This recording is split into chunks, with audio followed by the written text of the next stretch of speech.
Oggi è stata un'emozione particolare poter presiedere questa seduta di commissione speciale dedicata al giorno del ricordo, un ricordo per le vittime delle foibe, un ricordo per 350.000 fratelli italiani che si sono dovuti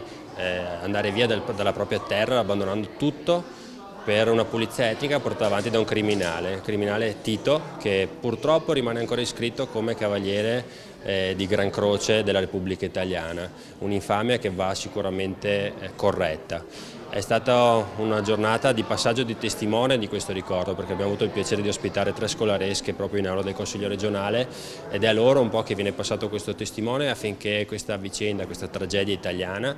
possa rimanere nelle memorie di tutti noi e possa essere onorata ogni anno senza dover ricadere appunto ogni anno in tesi negazionistiche che non hanno nessun tipo di valore dal punto di vista storico e molto spesso sono semplicemente ridicole. Quindi oggi ringrazio anche tutti i consiglieri che hanno votato all'unanimità la risoluzione proprio per far vedere che questa memoria condivisa può partire dal Consiglio regionale del Veneto. Ero una bambina di 6 anni quando ho lasciato il piccolo paese, il centro dell'Istria, e quindi ho sofferto da bambina, poi diventata adulta,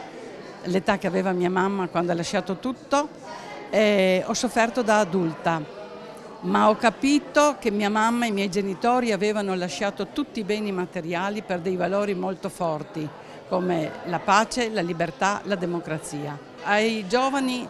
questo faccio capire, cosa vuol dire la libertà finché uno ce l'ha. È un po' come la salute, sono quei valori che finché uno ce li ha non se ne accorge, ma quando sta per perderli, quando viene perso, ecco che diventano molto importanti.